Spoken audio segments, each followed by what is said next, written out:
আমরা ড্রাগের থেকে নির্ভরতা কমিয়ে চিন্তা ভাবনা করতেছি যে মানুষ খাদ্যের এমন একটা খাদ্য নিয়ে আসার জন্য যে খাদ্যের মাধ্যমে সুস্থতা প্রদান করতে পারি। লাইফস্টাইলের কারণে যে একটা বড় ধরনের ডিজিজ নিয়ে এসে আজীবন সে যুদ্ধ করতেছে ড্রাগের উপরে, তার নাম হচ্ছে ডায়াবেটিস। এই ডায়াবেটিসটা যদি আমরা পরিপূর্ণভাবে নির্মূল করতে চাই তাহলে আমাকে প্রকৃতির কাছে আসতে হবে এবং প্রকৃতির যে প্রোডাক্টটা আমরা আপনাদের মাঝে এনেছি সেই প্রোডাক্টটা যদি আমরা সেবন করতে পারি ইনশাল্লাহ আমরা পার্মানেন্ট একটা সলিউশন পেতে পারি ডায়াবেটিস কেয়ারের মাধ্যমে, সবজির মাধ্যমে। এবং সবজিটা এক্সট্রাক্ট আকারে আমরা আনছি। আমরা এই কারণে বলছি খাদ্যের মাধ্যমে সুস্থতা। আমাদের সবজিটা এমন একটা সবজি যার ভিতরে ঔষধি গুণ আছে, আমরা সেই ঔষধি গুণটাই তুলে আনছি আমাদের সেলের জন্য। আমরা যারা ড্রাগ খাচ্ছি এবং ড্রাগে কিন্তু আপনি কোনোদিনই আপনি পরিপূর্ণভাবে সুস্থ হইতে পারবেন না, বরঞ্চ ড্রাগের একটা সাইড এফেক্ট আছে। এটা জেনে শুনে কিন্তু উনি খাচ্ছেন, কারণ ওনার কাছে বিকল্প কোনো পথ নাই। তো আমার যে ডায়াবেটিস কিউর যে প্রোডাক্টটা আছে এটা আপনার শতভাগ নিরাপদ, আপনার সমস্ত ড্রাগ থেকে মুক্ত হইতে পারবেন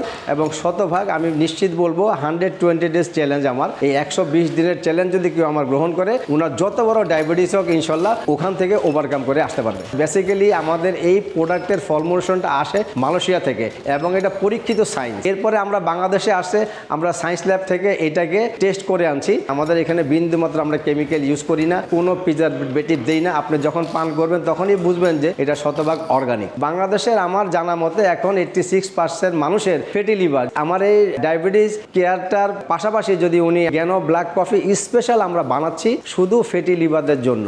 আপনার যদি শুধু ফ্যাটি লিভার থাকে, ডায়াবেটিস না থাকে, তাও আমাদের এটা খেতে পারেন। আপনি স্বাভাবিকভাবে সুস্থ আছেন তাও আমাদের এই প্রোডাক্টটা আপনি সেবন করবেন যেন ভবিষ্যতে আপনার ফ্যাটি লিভার না হয়। আমাদের যে কফিটা আছে এটা ন্যানো এবং এতে ক্যাফিনের মাত্রা খুব কম, তার সাথে আমরা এমন একটা হার্স দিচ্ছি যাকে বলা হয় গ্যানোডার্মার এক্সট্রাক্ট। আপনি যেরকম বাসায় নর্মাল চা খান, কফি খান, জুস খান, আমাদেরটা খাবেন, স্বাভাবিকভাবেই সুস্থতা অবলম্বন করতে পারবেন এবং সুস্থতার দিকে আস্তে আস্তে আপনি ধাবিত হবেন ইনশাল্লাহ। আমার ডায়াবেটিস নাই কিন্তু আমি প্রতিদিন একটা করে স্যাচেট খাই। আমি যদি আমার পকেট থেকে বাহির করে দেখাই আপনি দেখবেন যে আমার পকেটে একটা এরকম রাখা আছে। এটা আমার যখন মন, এটা স্বাভাবিক অবস্থা আপনি খাবেন যেন আপনার পেনক্রিয়াসটা ঠিক থাকে। ডিটক্স সম্পর্কে মানুষের একটা ভুল ধারণা আছে। এখন যদি আমি সত্যিটা বলি তাহলে আমাকে সায়েন্স নিয়ে আপনাকে বলতে হবে। আগে জানতে হবে বডির কোথায় কোথায় আপনার টক্সিন জমা হয়। যেমন আপনার গলা থেকে মলদ্বার পর্যন্ত রেকটাম যেখান থেকে মল পড়ে এই জায়গাটা 29 ফিট লম্বা। আপনি যখন বিয়ে বাড়িতে খাবার খান তখন কি হয়? তখন দেখবেন আপনার হাতের ভিতরে হলুদ থাকে, এই থাকে, সেই থাকে, মুসার পরও দেখবেন লেগে থাকে। তো এই যে খাবারটা খেলেন এই ভিতরে আপনার ময়লা অর্থাৎ আপনার মশলা, আপনার তেল, এগুলো সব চর্বি এই গলা থেকে মলদ্বার পর্যন্ত জমা আছে। এটা গিয়ে জমা হয় কুলোনে, বাংলায় বলে বৃহদান্ত।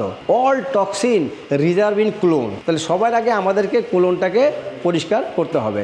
এই ডিটক্সিফাই আপনি যখন করবেন তখন স্বাভাবিকভাবে আপনার শরীরে জমে থাকা যত টক্সিন আছে টক্সিনটা আউট হয়ে যাবে। আমার এখন লাস্ট কথা হচ্ছে ডিটক্সিফাই অর ডাই। আমরা কেন সুস্থ হচ্ছি না তার একটাই কারণ আপনার বডিতে টক্সিন আছে, আপনার টক্সিন ফ্রি হতে পারতেছেন না। কোষের প্রয়োজন কি? কোষের প্রয়োজন দুইটা জিনিস, কোষকে পরিষ্কার করো সাথে সাথে নিউট্রিশন দাও। তো পরিষ্কারের জন্য আমাদের আছে লেমন ডিটক্স এবং নিউট্রিশনের জন্য আমাদের কাছে প্রচুর আছে। যেমন আপনি আমার ডায়াবেটিস কেয়ার খেতে পারেন, এখানে প্রচুর নিউট্রিশন আছে। এরপরে আমাদের আরেকটা প্রোডাক্ট আছে জ্ঞান লেমন গ্রিন টি, সেখানে সর্বোচ্চ নিউট্রিশন দেওয়া আছে সেলের।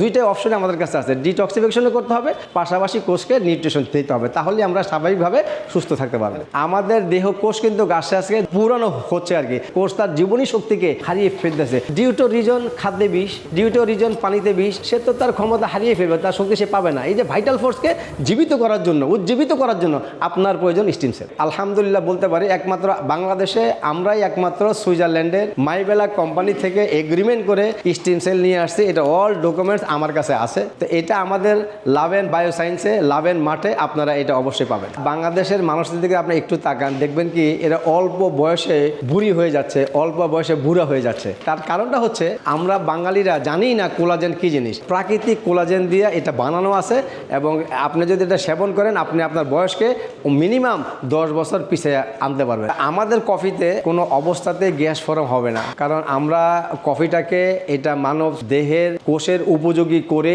মালয়েশিয়া থেকে ফর্মুলেশন করে আমরা এটা বাংলাদেশে আনছি। এখানে শুধু আমরা প্যাকেজিং করি এবং এর সাথে আরও কিছু হার্বস দেওয়া আছে, কারণ যেন আপনার ভিতরে মানে পেটে বা স্টোমাকে কোনো ধরনের গ্যাস ফর্ম না করে। সাপ্লিমেন্টকে বলবো আমি একটা বিকল্প চিকিৎসা পদ্ধতি, অল্টারনেটিভ মেডিসিন ট্রিটমেন্ট, যেটা নিয়ে আমি 2010 সাল থেকে কাজ করতেছি আলহামদুলিল্লাহ। এবং এর মাধ্যমে আপনাকে সুস্থ অবস্থায় নিজেকে আজীবন রাখতে পারবেন। এক কথা যদি আমি বলি, এটা আমরা চায়ের আকারে আনছি। আপনারা যেরকম বাসাতে চা খান ঠিক চায়ের মতো করে শুধু সকালে খালি পেটে একবার যদি আপনি এটা সেবন করেন, আস্তে আস্তে আস্তে আস্তে আপনার প্যানক্রিয়াসের ডেভেলপমেন্ট হবে এবং আপনি পার্মানেন্টভাবে আপনার যে এখন যে ড্রাগটা নিচ্ছেন এক্ষেত্রে থেকে আপনি পার্মানেন্টভাবে মুক্ত হইতে পারবেন। এটা আমাদের কোয়ালিটি কন্ট্রোল ল্যাবরেটরি, আমাদের মালয়েশিয়া থেকে ফর্মুলেশন হয়ে আসার পরে এই ল্যাবে আমরা প্রত্যেকটা প্রোডাক্টকে আমরা এটা টেস্ট করি, টেস্ট করে পরে সায়েন্স ল্যাব পাঠাই। কিছুদিন আগে একটা পেশেন্ট দীর্ঘদিন ধরে ডায়াবেটিক্সে আক্রান্ত, পরবর্তীতে তিনি যখন ডায়াবেটিক কেয়ার বা ডি কেয়ারটি গ্রহণ করেন তখন তিনি এর র্যাপিড চেঞ্জটি বুঝতে পারেন। প্রায় 1 মাস পর যখন আমার কাছে এসেছেন তখন তিনি বললেন যে তার ডায়াবেটিক্স বা সুগার লেভেল 6-এর কমে চলে এসেছে। এটি তার জন্য খুবই ভালো একটি বিষয়। এর পরবর্তীতে তিনি যে বিষয়টি বললেন যে তিনি শুধুমাত্র ওষুধ কেন্দ্রিক যে জীবনযাপন আগে করতেন এর থেকে বেরিয়ে পাশাপাশি তিনি গ্রহণ করেছেন লাভেনের ডি কেয়ার প্রোডাক্টটি এবং তার ডায়েট চার্ট ফলো আপের পাশাপাশি তিনি যে বিষয়টি বলেছেন তিনি বাহিরের খাবার এবং বাহিরের যে অতিরিক্ত কার্বোহাইড্রেট বা চিনিযুক্ত বা মিষ্টি জাতীয় যে খাবারগুলো এগুলো এড়িয়ে গিয়েছেন।